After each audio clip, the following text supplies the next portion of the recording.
Alors les bienfaits du jeûne actif, eh bien, ça permet, eh bien, à travers l'activité physique, la marche, et puis aussi les pratiques de yoga et les mouvements qu'on fait, eh bien, de masser l'ensemble des organes du corps, de drainer le sang, la lymphe circulante, et donc ça permet au corps de mieux faire son travail de détox. Voilà.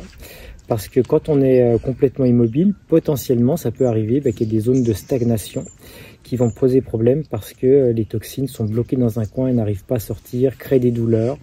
Et là, typiquement, j'ai pu le vérifier sur tous les jeûnes et treks, quand quelqu'un a mal au foie, au ventre, etc., eh bien, il suffit de marcher 1 heure ou 2, et puis avec les mouvements, ça brasse, et la douleur finit par passer. Et ce qui est bien aussi sur un jeûne actif, comme un jeûne et trek, eh bien, c'est que quand on observe bien, on respire beaucoup plus d'oxygène. Et l'oxygène, c'est quelque chose de très vitalisant qui aide le corps aussi à se détoxifier. Et donc, on respire peut-être, je sais pas, 2 fois plus d'oxygène qu'on ne respirait sur un jeûne où on ne bougerait pas. Pareil pour le sang, comme le cœur bat plus vite, eh bien, le sang est peut-être filtré 50 ou 100% plus qu'au repos, donc ça permet d'activer davantage les émonctoires. Et puis on sait aussi que certaines toxines très nocives se sont stockées par le corps dans les graisses pour protéger l'ensemble du corps. Et sur un jeûne et trek, on va brûler facilement 2 fois plus de calories que sur un autre type de jeûne, et donc ça permet d'aller davantage taper dans les graisses. Voilà. Et puis, bon, je pourrais citer encore plein d'autres avantages. J'ai écrit un article d'ailleurs à ce sujet sur mon site internet, jeûne actif versus jeûne hygiéniste au repos, c'est-à-dire.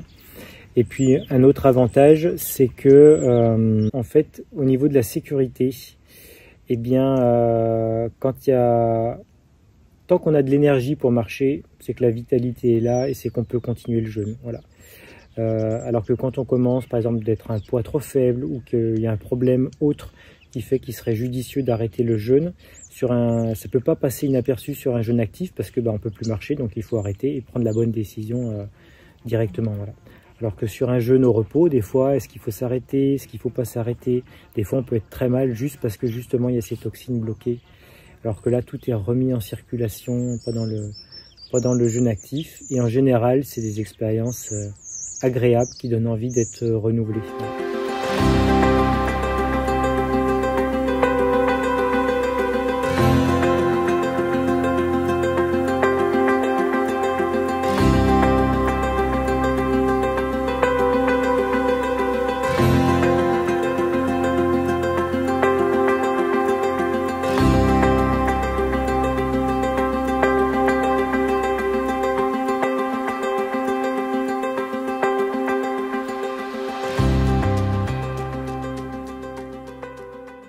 Je recommanderais cette expérience, cette aventure unique à plusieurs amis qui mangent déjà vivant, une alimentation vivante et crue.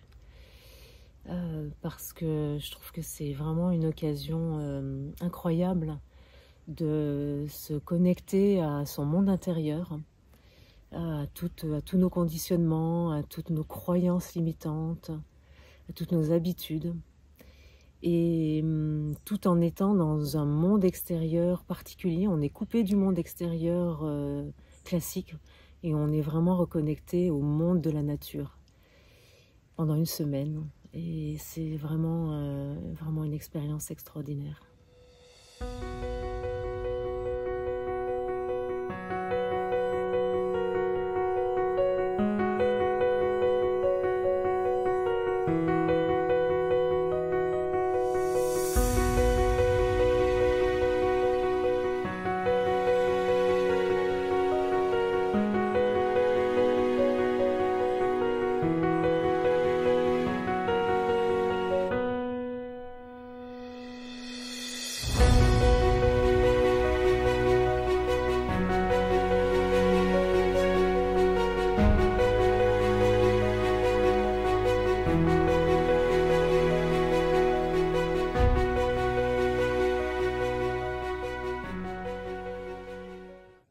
Ma principale motivation pour faire ce Jeûne et Trek, ça réside un petit peu dans le nom du stage qui est donné, Jeûne et Trek. C'est une partie jeûne, une partie trek.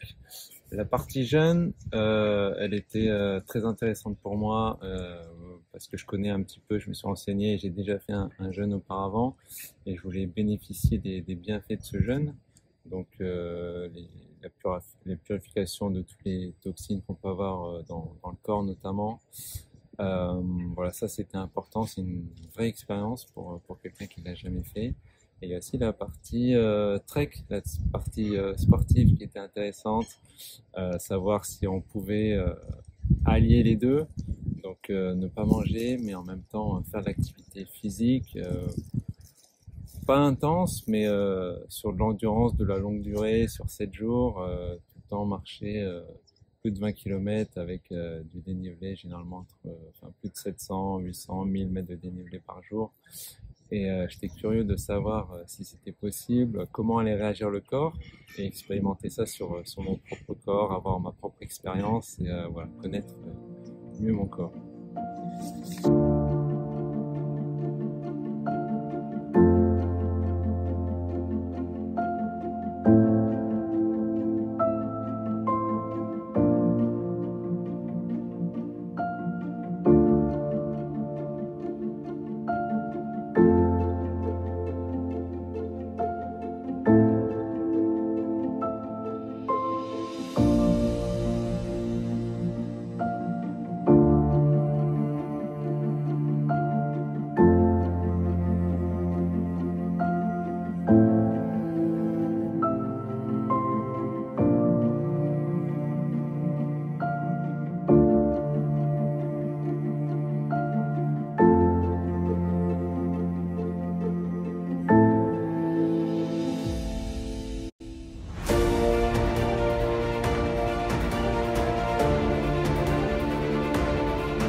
Ce qui m'a le plus marqué pendant ce jeûne et trek, ça tourne autour de l'énergie du groupe, mais bien entendu, sur une période de 6 à 7 jours, on a tous nos coups de mou et nos coups d'euphorie. Enfin, la plupart du temps, c'est de l'euphorie d'ailleurs, mais surtout pour les gens qui le font pour la première fois. Et on avait vraiment un chouette groupe. Et il y a toujours eu de l'entraide, c'est ça qui me plaît beaucoup. Quand quelqu'un avait du mal à porter son sac dans les montées, peut-être au 4e ou 5e jour où le jeûne commence à puiser, mais il y a toujours quelqu'un pour prendre son sac. Ou si une personne s'arrête parce qu'elle a très envie de dormir avant la pause, il y a toujours quelqu'un, et ça s'est vu, hein, pour lui demander comment tu vas, et puis de rester à côté de cette personne pour réduire au maximum l'écart entre la première personne du groupe et la dernière personne du groupe, et surtout pas laisser quelqu'un. Pareil, quand quelqu'un est derrière, si on arrive à une intersection et qu'on est dans la forêt, le réflexe c'était, il y a toujours quelqu'un qui reste à l'intersection pour que la personne parte pas dans la mauvaise direction. Et ça, cette entraide, pour moi, c'est très important. Ça résonne par rapport à d'autres expériences qui me sont chères. Et ça m'a beaucoup marqué, oui.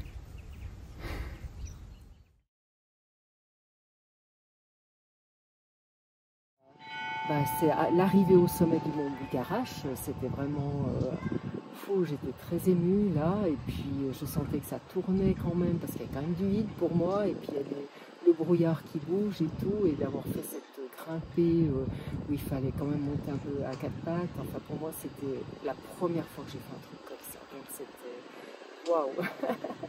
Ça m'a vraiment beaucoup émue, mais puis je pense qu'il y a beaucoup de choses qui sont sorties à ce moment-là.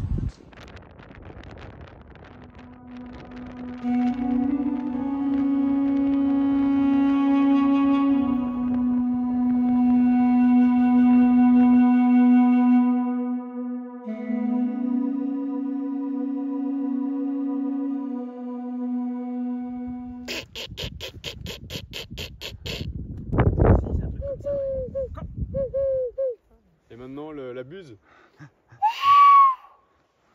Vas-y.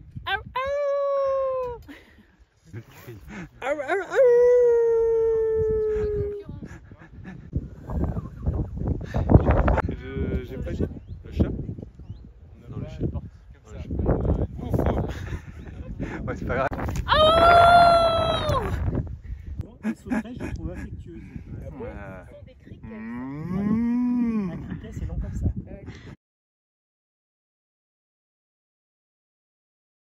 Pendant ce jeûne et trek, j'ai vraiment apprécié toutes les activités que Florian nous a proposées le matin et le soir. Les échauffements, les mobilités, les routines, la méditation, le chant et d'autres. Et puis j'ai aussi apprécié le fait que dans cette aventure qu'on a vécue dans un groupe vraiment bienveillant, on ne savait pas forcément toujours où on allait bivouaquer le soir. Je sais que Florian avait fait beaucoup de repérages sur le terrain, mais en fonction de l'état du groupe, de l'état physique du groupe, en fonction de la météo, et puis du temps qu'on mettait pour marcher, il adaptait le parcours. Et donc, il changeait ses plans, ou il trouvait un autre lieu de bivouac, et j'ai trouvé que ça a renforcé le côté aventure. Par exemple, le jour où il y a plu et où il y a eu du vent, et on était vraiment humide et un peu frigorifié, on s'est retrouvés dans l'après-midi sous un abri en plein vent, et on a d'abord pensé qu'on allait dormir là. Et puis finalement, on a cheminé un peu plus loin jusqu'à Bugarache, et on s'est réfugié, parce qu'il pleuvait toujours, dans une église, tous en dessous d'un petit chauffage. On était tellement heureux de pouvoir se réchauffer les mains, et on a pensé dormir serrés les uns contre les autres dans l'église. Et puis finalement, on a terminé dans un gîte d'une prof de yoga qui était assez confortable. Et voilà, ça a été une soirée particulière où on n'a pas exceptionnellement bivouaqué dans nos tentes.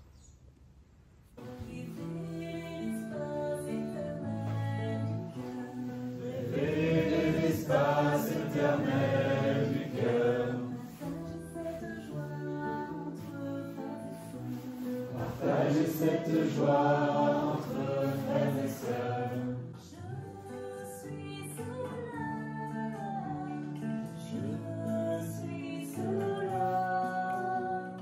Je suis cela. Je suis cela.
La grosse difficulté, c'est que, c'est la détox, mais là j'ai vécu une nuit, un moment de détox difficile.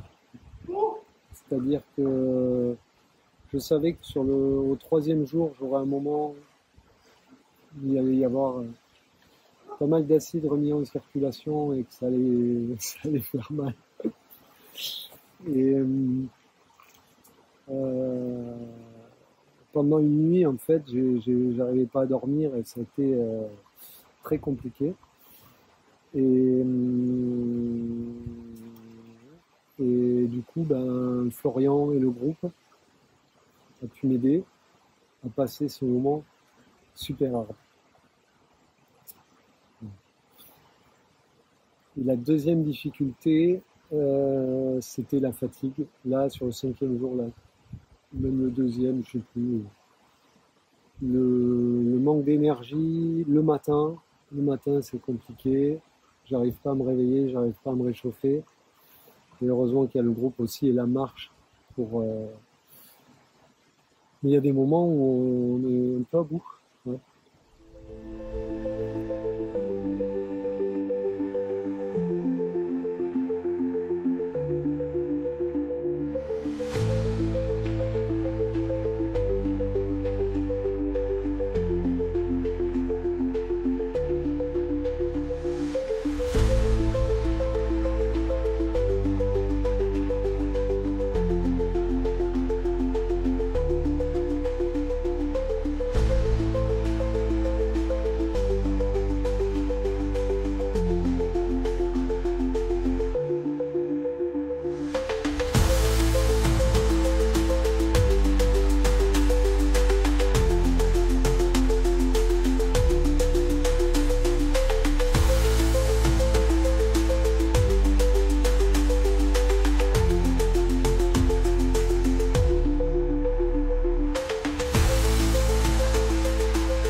Eh bien, après 6 jours de trek, là aujourd'hui, je me sens bien. Mais ça n'a pas toujours été le cas tous les jours. Parce que il y a eu beaucoup de montées, il y a eu beaucoup de dénivelés, il y a eu le mont Bugarach qui était ardu pour moi. Et puis ouais, il y a quand même de la fatigue qui s'est installée, on a eu aussi le froid, la pluie, mais là aujourd'hui le soleil, et tout, le beau paysage, ça me va très bien.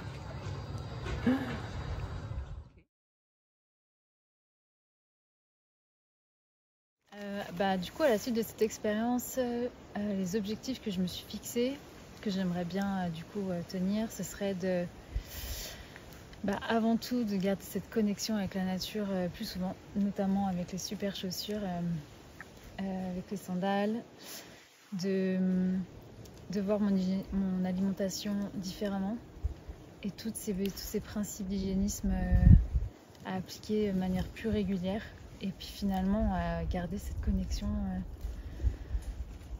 je sais pas comment l'exprimer, mais c'est avec sa propre nature, et puis la nature en elle-même, voilà. C'est de vibrer un peu plus les choses qui ont de l'importance pour moi en fait. Et donc du coup, pour être un peu plus précise, ce serait de pouvoir jeûner peut-être un peu plus souvent, plus régulièrement. Notamment au niveau des purges, comme on avait discuté, peut-être d'en faire un peu plus occasionnellement, manger un peu plus vivant, en tout cas de faire une transition progressive. Je ne sais pas si j'irai jusqu'au cru de manière à 100%, mais voilà, ce sera un objectif que j'adapterai au fur et à mesure. Et puis de m'ouvrir un peu plus à ce domaine-là et peut-être explorer un peu plus et voilà, continuer à partager avec les gens qui sont dans cette même dynamique. Par la suite, quoi.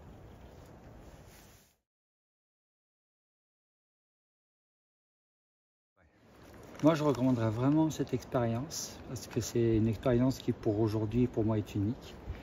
Elle m'a permis de découvrir un peu mes limites et puis découvrir également aussi ce qu'est la vie en groupe dans un milieu naturel, vivre des choses, partager des choses aussi intenses. Aussi bien qui nous concerne nous, qui concerne aussi la vie de groupe. Je le conseillerais également parce que c'est passer une limite où on croit ne pas pouvoir faire d'efforts sans manger. Et vraiment, c'est facile quand c'est fait dans des bonnes conditions également. Il y a une bonne préparation avant, ça ne se fait pas tout seul, mais ça en vaut vraiment la peine. Et vraiment, je le recommande parce que j'ai pas rencontré autre chose encore aussi intense que ça.